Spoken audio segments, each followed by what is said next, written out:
The teacher said, no, you can't say that because you don't know it wasn't consensual. I said, she was a slave. Did she have the right to say no? She was considered property by this man, okay? Let's say that he's a cool slave owner. How many of you like rejection? Raise your hand. Nobody. Probably Thomas didn't like it either. So could you imagine you're a slave, you're 16, 17, 18 years old. This old guy comes up to you and says, hey, I think you're attractive. Would you like to be my mistress? You're working in the house because he's brought you in there because he likes you around. The house, if you work there, you could live till you're maybe, I don't know, 60, 70, 80 years old.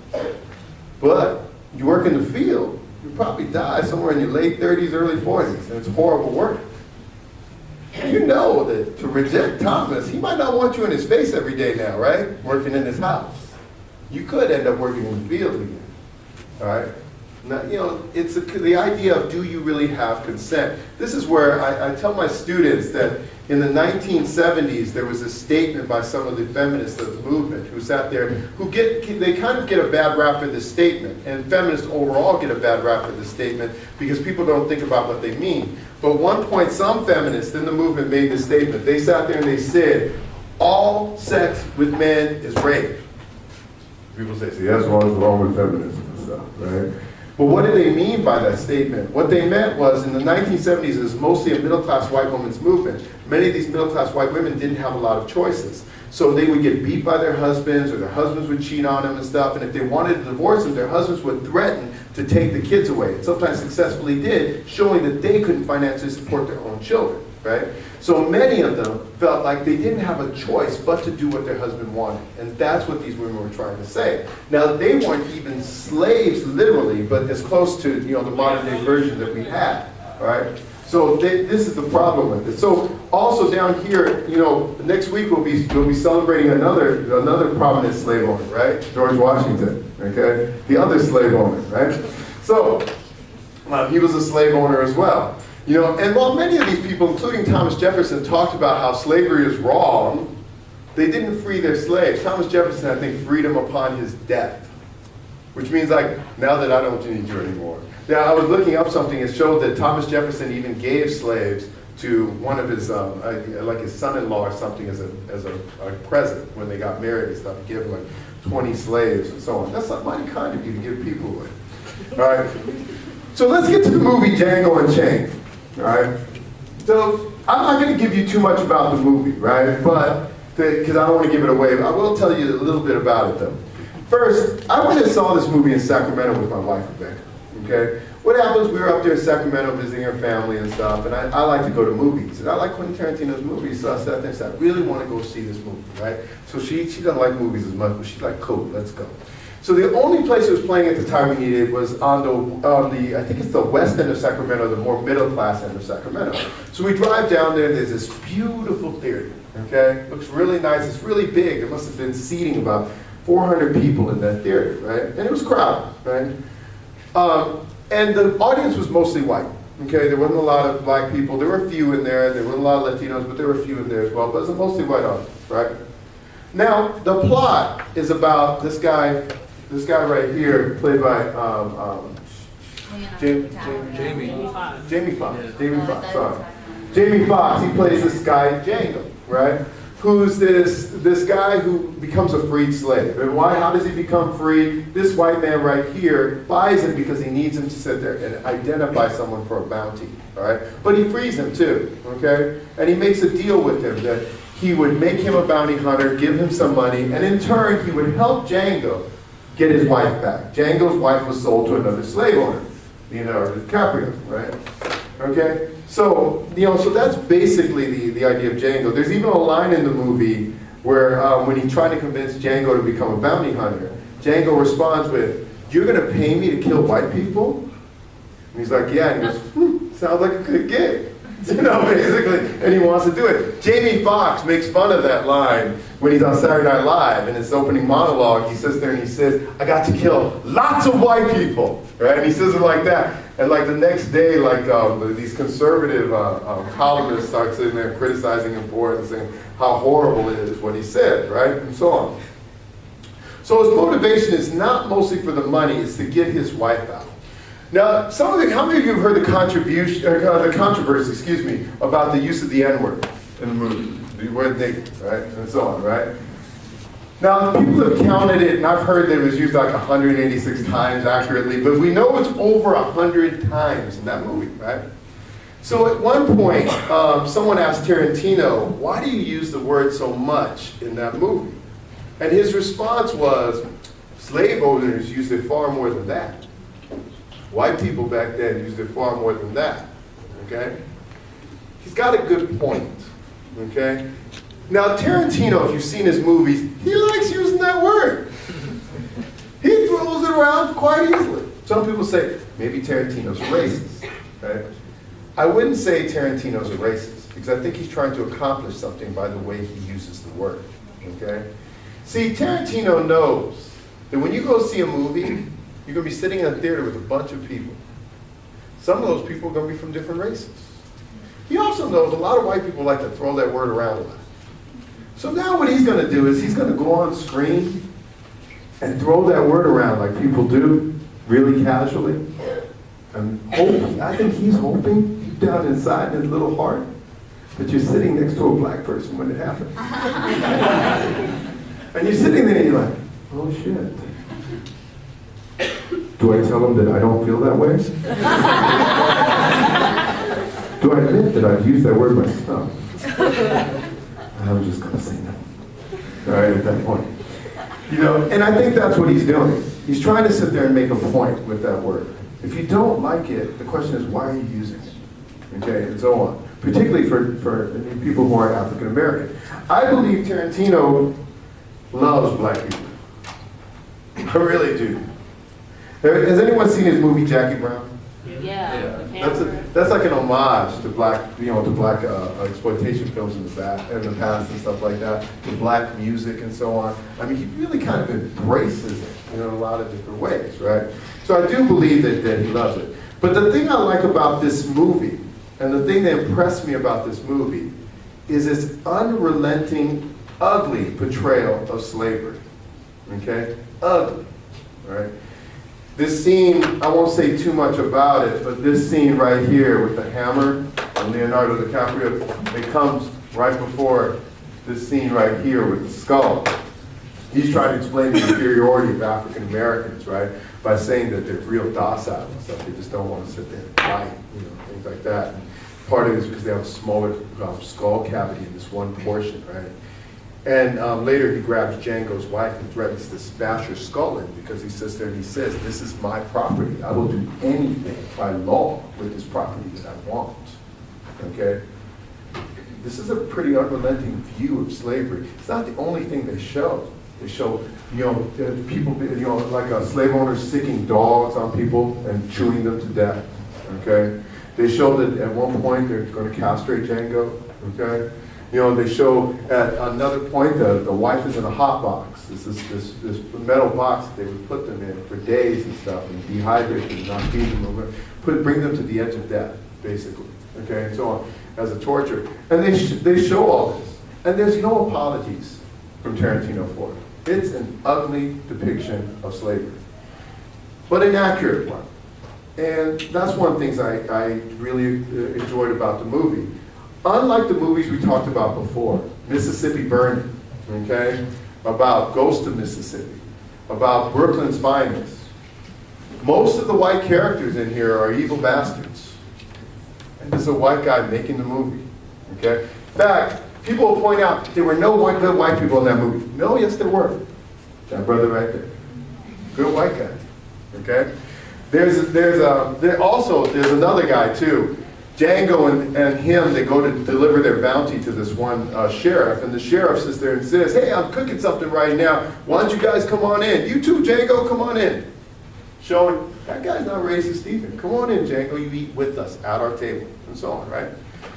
But there is that scene after the dogs tear this man to shreds, okay, and it's a brutal scene, where this guy almost gives away their cover of what they're trying to do, okay? Because he can't stand it. It's just horrible. And he's like, really just like you can see that he's visually upset. And Django keeps his cool at this point, and calms the guy down and everything.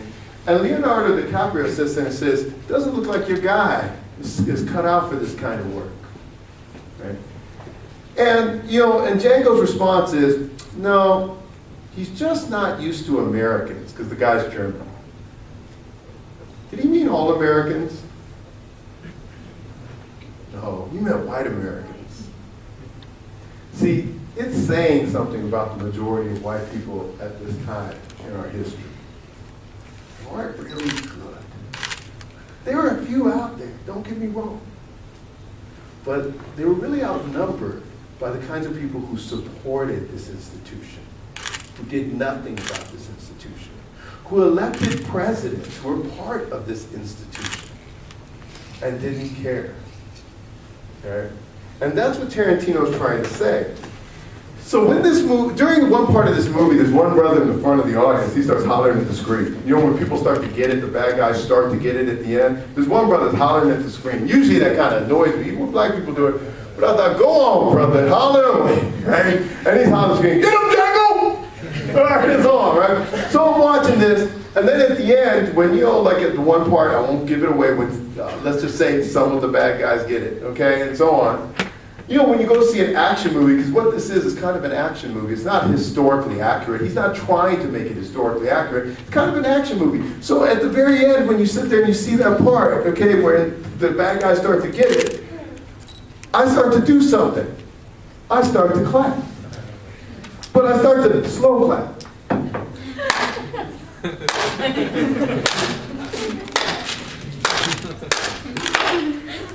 My wife's sitting next to me cracking up because there ain't nobody else clapping. There's a whole audience. I'm like, I was like, so what? I'll just go do this thing, right? So as we're walking out of this theater, what ends up happening is I go into the restroom, and my wife sees 3 white men who are walking out behind her, young, like in their 20s and stuff.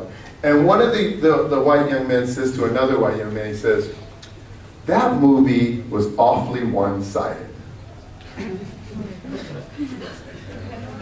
And she was like, one-sided? They weren't fair to slave owners? And that's what they meant. Not all slave owners were bad. Yes, all slave owners are bad. Let's get over that idea that, no, there's such thing as benevolent slave owners. No, there isn't. Because if you're a benevolent slave owner, you free your slaves like that man did, and you're no longer a slave owner. You can't justify owning people. All right? And we should stop trying. We should be more honest about our history, as opposed to sitting there and watering it down. So I call Django I call it a revenge fantasy film, right? And it's very similar to the movie, It's very similar to the movie Inglourious Bastards, when you really think about it, which is also a Tarantino movie, right? Now, by the way, is Inglourious Bastards a true story? No, it's also a fictitious story, right? And so on. I don't remember anybody walking out of a movie theater saying, that was awfully one-sided. There are good Nazis. And so on, right? Now, some people can point out there were good people in the Nazi party that didn't participate in the killing of Jews, okay? That's a little more nuanced than there are good, or didn't even know about that portion of the party. You can point that out and you can find me some of those. I will agree with you. But outside of that, if you knew, you participated, you're not a good Nazi, okay? There's very little few people that you can call a quote-unquote good Nazi. Machete, okay? How many of you seen that movie? Okay? That's done by Quentin Tarantino's good friend, Robert Rodriguez, right? And it's also a revenge fantasy film. Who are they trying to seek revenge against? White man? Which way? To the white men in American society. But you could also say, it could be black men and Chicanos in American society too. Anyone who thinks of undocumented people as not human beings. Anyone. Is fair game at that point, okay, and so on. It's kind of that same type of film, and so on. And these movies can be funny, they can be serious, but they're not historical at all. No one's trying to make it historical, and so on. So, just to finish up, there were some criticisms of the movie, okay? One of the earliest criticisms comes from Spike Lee, okay? Now, I do wish, Spike Lee refuses to see the movie, I do wish he would see it, but I understand his criticism, okay? And this is the thing that I think that most people don't try to. I've talked about Spike Lee's films in classes, right? And I've had this response about his films. People, when somebody raise their hand, they'll say, Spike Lee's a racist. And my response is, what's your evidence?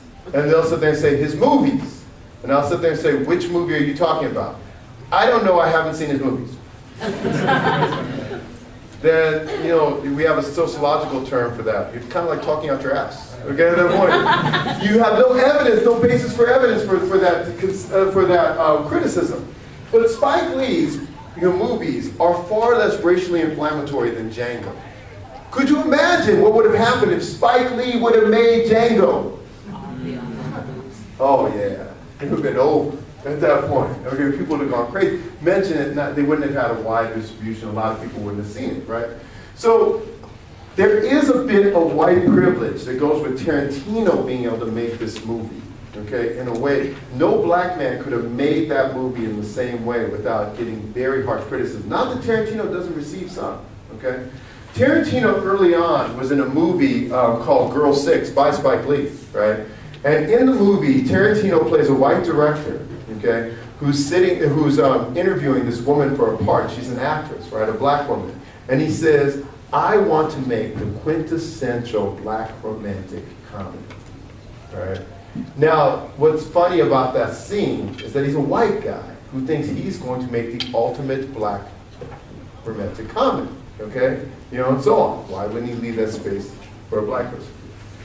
The sad part is Tarantino, in a remark he made, became a caricature, a live caricature of what he did then. Because later, Tarantino makes this statement. He goes, I wanted to make a film that will become young black men coming to age film. Okay, kind of like in the past, Shaft was for some people, or Superfly, or Cooley High, or those kind of films during the period of time that all young black men would see.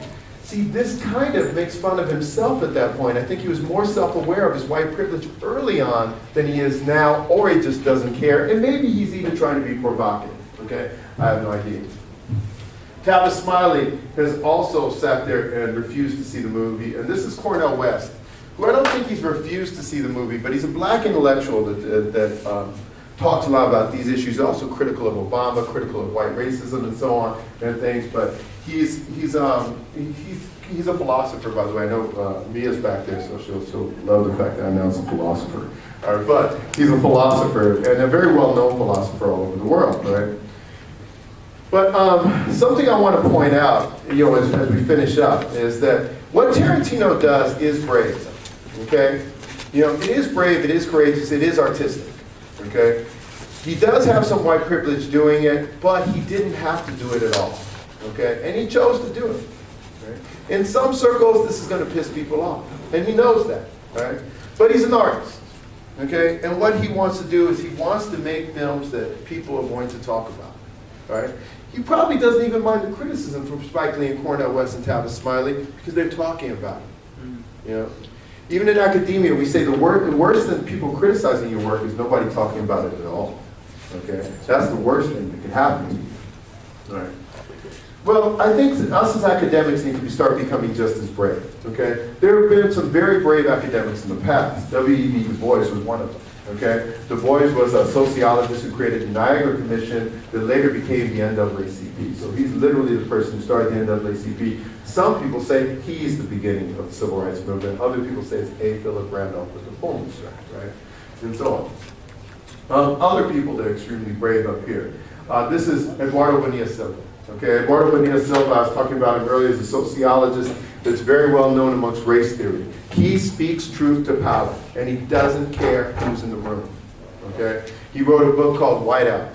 Okay, which was about white racism within racism work. Okay, and showed how a lot of white sociologists get it wrong and how they get it wrong, methodology. Excuse me, and then.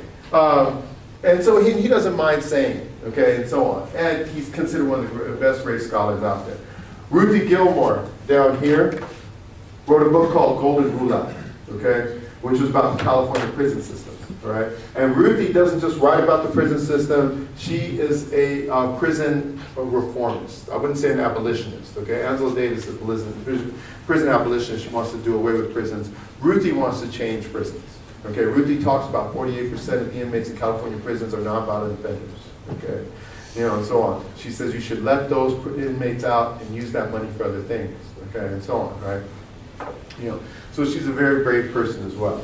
And then you have Patricia Hill Collins up here, you know, who in the 1970s came out with Black Feminist Thought, 1980s, excuse me, Black Feminist Thought, where she kind of went up against white women feminists and sat there and said that white women feminists need to understand that people of color's lives are different than theirs.